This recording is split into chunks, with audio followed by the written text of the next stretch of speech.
We have here verse 40 of the 4th chapter of the Gospel of John. The woman of Samaria has gone into the town, into the city of Sychar. She has given witness of the experience that she's had in confronting Jesus of Nazareth.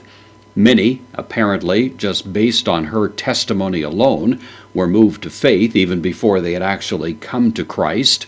That, of course, is a great encouragement to those who bear word of Christ to others, that simply the word alone, is sufficient sometimes to awaken in the heart faith, and that's exactly what happened here.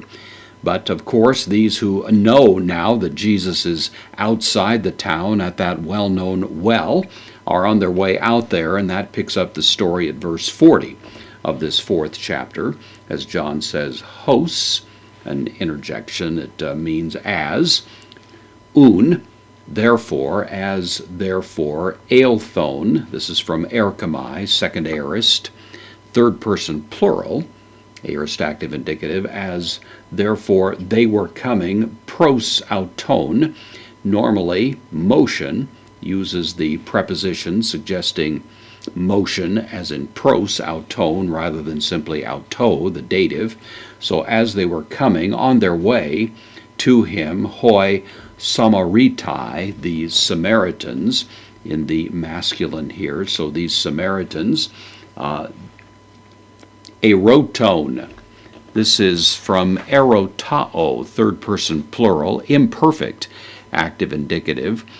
It suggests asking with a kind of forcefulness to it, beseeching him, begging him even.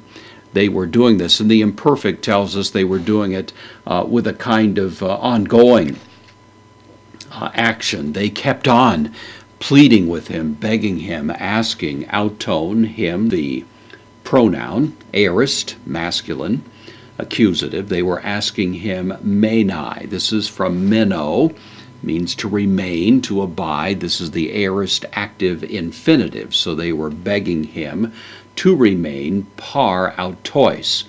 Para, contracted here before a vowel, means with the dative here to remain with them. And the force of the preposition here, to remain with them, suggests remain close to them, remain close at hand, readily accessible to them. And Jesus complies, kai amenen.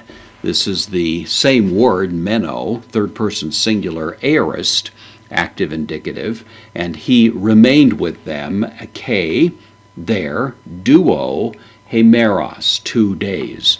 So Jesus, complying, submitting to this urgent request that they've brought, has agreed to stay there, and he did stay there according to John 2 days. Those who try to put a late date on the Gospel of John and say it was crafted sometime in the 2nd century, of course, run into a multitude of little detailed problems with that hypothesis. Here would simply be one of many examples. If this were a story made up later, then why wouldn't he have Jesus staying there 2 months or 2 weeks at least?